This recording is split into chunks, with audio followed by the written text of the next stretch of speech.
بسم اللہ الرحمن الرحیم۔ السلام علیکم بیٹا، آپ کو ویسے تو ہم فرسٹ ایئر میں جو کام کرواتے ہیں تو تشریحات وغیرہ سمجھانے کے بعد نوٹس بھی دیتے ہیں ساتھ، اور پھر اس کے بعد نوٹس سے تیاری بچیاں کرنے کے بعد ٹیسٹ بھی دیتی ہیں۔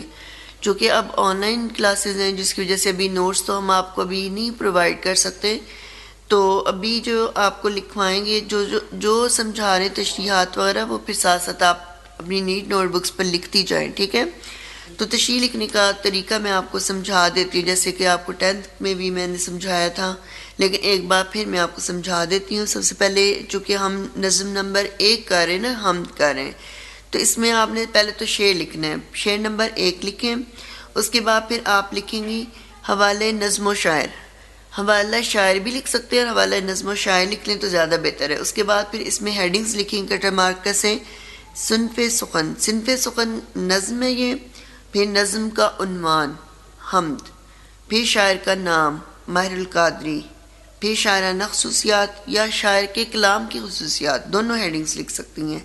پھر اس کے بعد پھر آپ نے اس میں ولادت لکھے 30 جولائی 1906، وفات 12 مئی 1978۔ پھر آپ ان میں شاعر کے کلام کی خصوصیات جو مختصراً لکھیں۔ منظور حسین نام اور ماہر تخلص تھا، لیکن ماہر القادری کے نام سے شہرت پائی۔ انہوں نے تمام اصناف سخن میں طبع آزمائی کی، لیکن ان کی اصل شہرت نعت گوئی کی وجہ سے ہے۔ ان کی شاعری کی نمایاں خصوصیت سادگی اور بے تکلفی ہے، چونکہ ان کی شاعری کا محور حضور صلی اللہ علیہ وسلم کی ذات گرامی ہے، اس لیے موضوع کی مناسبت سے ان کی زبان پاکیزہ اور شستہ ہے۔ ان کی شاعری کا محور و مرکز عشق الہی اور عشق رسول صلی اللہ علیہ وسلم ہے۔ وہ عمدہ تشبیہات اور استعارات استعمال کرتے ہیں۔ پھر اس کے بعد شاعری کے مجموعوں کے نام لکھیں گے: محسوسات ماہر، نغمات ماہر، جذبات ماہر اور ذکر جمیل۔ اس کے بعد حل لغت۔ حل لغت میں پھر آپ نے یہ شعر کے جو پہلا شعر جس طرح ہم نے کیا ہے تو اس کے مشکل الفاظ کے معنی لکھیں گی۔ اس میں فکر کا معنی سوچ، دانش عقل، معراج بلندی یا عظمت، اقرار تسلیم کرنا، وجدان دریافت کرنے جاننے کی قوت، فطرت قدرت۔ اس کے بعد پھر نثری ترتیب ہے، اور بیٹا نثری ترتیب لکھنے کا یہ طریقہ ہوتا ہے، سب سے آسان طریقہ میں آپ کو بتاتی ہوں کہ چونکہ شعر میں الفاظ جو ہیں وہ ترتیب سے نہیں لکھے ہوتے نا، تو اس وجہ سے آگے پیچھے لکھے ہوتے ہیں، لیکن جب آپ نثری ترتیب لکھیں گی تو آپ شعر کے انہی الفاظ کو ترتیب سے ایک سادہ جملے کی طرح لکھتے ہیں، تو یہ نثری ترتیب ہوتی ہے۔ جیسے اس میں آپ لکھیں گی خدا کا اقرار فکر و دانش کی معراج ہے، یہی فطرت کی پکار اور وجدان کی آواز ہے۔ اس کے بعد پھر آپ شعر کا مرکزی خیال لکھیں گی۔ مرکزی خیال اصل میں شعر کا مفہوم ہوتا ہے، تو اس میں مفہوم ہی لکھا جائے گا۔ آپ اس کی ہیڈنگ مرکزی خیال کی بھی لکھ سکتے ہیں، آپ لوگ مفہوم بھی لکھ سکتے ہیں۔ تو عقل اور سوچ کی بلندی اللہ تعالیٰ کی وحدانیت کا اقرار کرنا ہے، یہی جاننے کی قوت اور قدرت کی آواز ہے، ٹھیک ہے۔ اس کے بعد پھر آپ نے تشریح لکھنی ہے۔ تشریح بیٹا آپ تفصیل سے لکھیں گی، اس کے بعد اس سے ریلیٹڈ اشعار لکھیں گے۔ بعض دفعہ بچیاں جو ہوتی ہیں وہ کوئی بھی شعر انہیں یاد ہوتا ہے تو وہ ویسے لکھ دیتی تشریح میں، لیکن ایسا لکھنا ٹھیک نہیں ہے۔ آپ جو ہے جو پوائنٹ بھی تشریح میں آپ لکھ رہی ہیں اس کے مطابق اگر آپ اشعار لکھیں تو یہ زیادہ بہتر ہے، ٹھیک ہے۔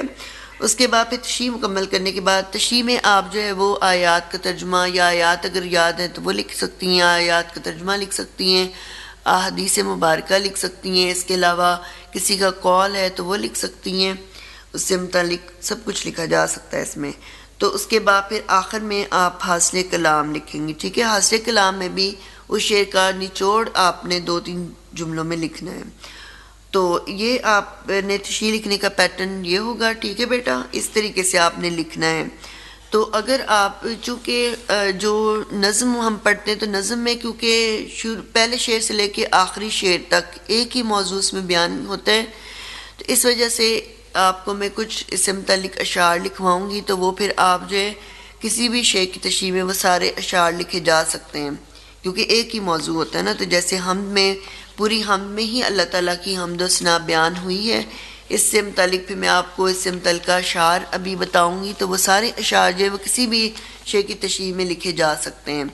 تو آپ نے بیٹا جو تشریح لکھنی ہے تو اگر آپ پوری تشریح لکھیں تو وہ زیادہ بہتر ہے، کیونکہ میں نے آپ کو بھی سمجھائی ہے، جیسے شعر نمبر 1 کی تشریح میں نے آپ کو سمجھائی ہے، بہت تفصیل کے ساتھ سمجھائی ہے، تو ابھی آپ کے ذہن میں تازہ ہے. اگر ابھی آپ اس کو لکھ لیں گی نوٹ بک پر تو یہ زیادہ بہتر آپ کے لیے، آپ کی پریکٹس ہو جائے گی. ٹھیک ہے، تو اگر آپ پوری تشریح جو ہے مکمل طور پر نہیں بھی لکھتی تو تب بھی آپ نے یہ جس طرح میں نے آپ کو بتایا ہے تو آپ نے جو ہے حوالہ شاعر، نظم و شاعر لکھنے کے بعد شاعر کی کلام خصوصیات، حل لغت، نثری ترتیب، مرکزی خیال یا مفہوم، تشریح، حاصل کلام، یہ کم از کم آپ جو ہے نا ہیڈنگز لکھنے کے بعد ساتھ ساتھ آپ لکھ لیں، ان کا مرکزی خیال یا مفہوم ساتھ لکھ لیں لازمی، اور اس کے متعلقہ اشعار ہر شعر کے ساتھ یہ لکھتی جائیں.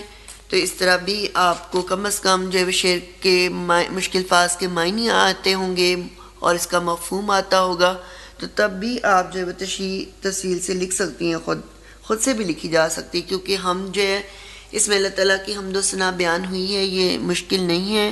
آپ لوگ خود سے بھی لکھ سکتے ہیں، تو خود سے بھی لکھنے کی آپ کوشش کریں تو آپ انشاءاللہ بہت اچھی تشریح لکھ لیں گی. ٹھیک ہے، تو آپ کو میں اس سے متعلقہ اشعار ابھی بتا دیتی ہوں، پھر آپ جو ہے وہ لکھیں. اور ویسے بھی دیکھیں کہ اگر آپ کو کسی بھی نظم کے ہر شعر کا مفہوم آتا ہوگا تو آپ اس کو مفہوم کو ملا کے اگر ہر شعر کا مفہوم لکھیں گی تو اس کا خلاصہ بھی اس طرح سے آپ نظم کا لکھ سکتے ہیں. ٹھیک ہے، تو ہر شعر کا جو نچوڑ آخر میں آپ حاصل کلام کی صورت میں لکھتی ہیں، ان میں سے آپ اس کا مرکزی خیال بھی لکھ سکتی ہیں نظم کا.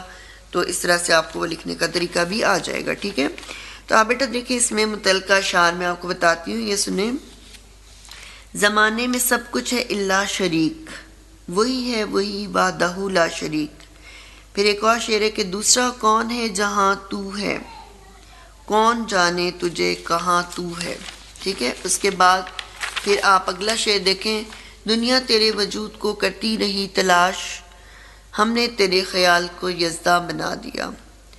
بنائے اپنی حکمت سے زمین و آسماں تو نے، دکھائے اپنی قدرت کے کیا کیا نشاں تو نے. لاکھ پردوں میں تو ہے بے پردہ، 100 نشانوں میں بے نشاں تو ہے. ہر ایک ذرہ فضا کا داستاں اس کی سناتا ہے، ہر ایک جھونکا ہوا کا آ کے دیتا ہے پیام اس کا. یہ میرا ایمان ہے میرے خدا تیرے سوا، کوئی داتا ہے نہ کوئی دوسرا مشکل کشا. اس کے بعد ایک اور شعر ہے کہ سب تیرے بندے ہیں تو معبود اور مسجود ہیں، سب تیرے محتاج ہیں کیا اولیاء کیا انبیاء. تیری خلاقی کا مظہر تیری قدرت کی دلیل، عالم کون و مکان از ابتدا تا انتہا.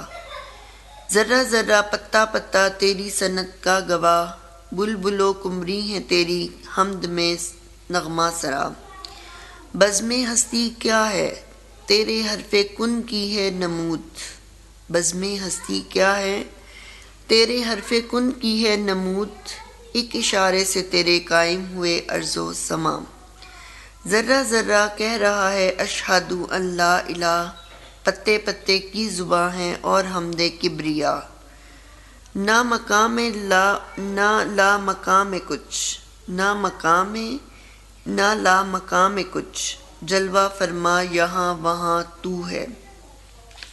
ایک اور شعر ہے کہ کثرت میں ہو گیا ہے وحدت کا راز مخفی، جگنوں میں جو چمک ہے وہ پھول میں مہک ہے.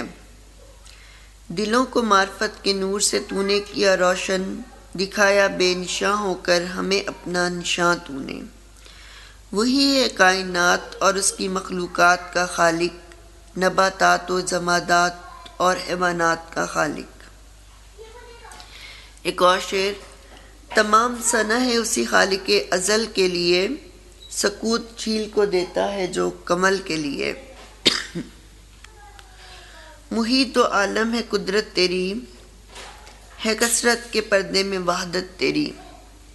ایک اور شعر، خدا کے باب میں غور کیا، خدا خدا ہے اور کیا ہے. ایک اور شعر، آگہی میں اخلا موجود ہے، اس کا مطلب ہے خدا موجود ہے. اور ایک اور شعر کہ تیرے زمزمے آبشاروں میں ہیں، تیری عظمتیں کوہساروں میں ہیں. جگ میں آ کر ادھر ادھر دیکھا، جگ میں آ کر ادھر ادھر دیکھا، تو ہی آیا نظر جدھر دیکھا. تو یہ بیٹا اس سے متعلقہ شعر میں نے آپ کو لکھوائے بھی ہیں، بتائے بھی ہیں. یہ آپ لکھ سکتی ہیں، یعنی اس ہم کی کسی بھی شعر کی اگر تشریح آتی ہے پیپر میں تو آپ اس میں سے جتنے بھی اشعار لکھنا چاہیں آپ شعر کی تشریح میں لکھ سکتی ہیں۔